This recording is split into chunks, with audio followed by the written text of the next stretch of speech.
Et des combattants qui, depuis quelques semaines, appuient de l'envoi de les Américains soldats d'entrée des Soviétiques. Ces hommes, dans quelques semaines, ils vont avoir à combattre. À tous les vivants, bonsoir. Je suis extrêmement ravie de vous retrouver ce soir et j'imagine que vous aussi. Et oui, une météo encore capricieuse, le fléau génocide tempête. Mais regardons l'image satellite mondiale où vous pouvez constater par quelques petites perturbations et petites pluies une immense tornade tournoyante qui ne cesse de se déplacer par conflit sur le nord, le sud, l'est et l'ouest. En ce qui concerne le conflit palestino-israélien, si ce flux et ce reflux de vent contraire, mitraillettes d'un côté, pierres de l'autre persistent, le pays pourrait connaître une déferlante d'attentats généreux, que ce soit suicide ou par bombe, tout dépend de l'humeur de chacun. En ce qui concerne notre cher continent africain, où le soleil est toujours de rigueur et qui a connu effectivement un heureux génocide, nous allons voir pour les pays restants et gagnants ce qui s'y passe.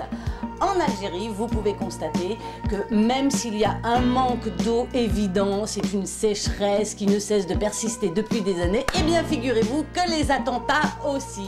Effectivement, dernièrement, il y a eu quelques morts. En heure de pointe, c'est beaucoup mieux.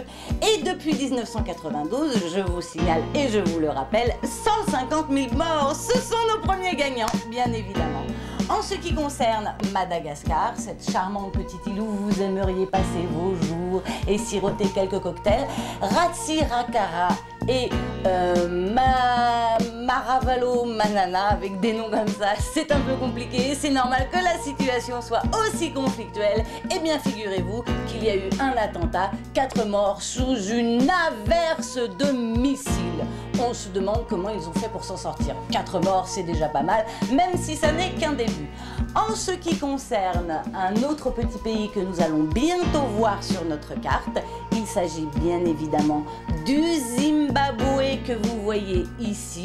Eh bien, figurez-vous, si vous voulez passer vos vacances là-bas, ne soyez pas fermier, ne soyez pas blanc et surtout, attention aux pluies de machettes, elles risquent de vous couper la tête. Et figurez-vous qu'au Zimbabwe, le soleil est toujours aussi énorme et la vitesse de décomposition risque d'être assez rapide.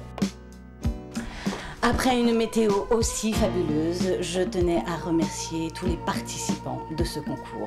Merci et à très bientôt au mois prochain pour les heureux gagnants que j'aurai le plaisir à retrouver avec leurs 4 minutes de vie en moins.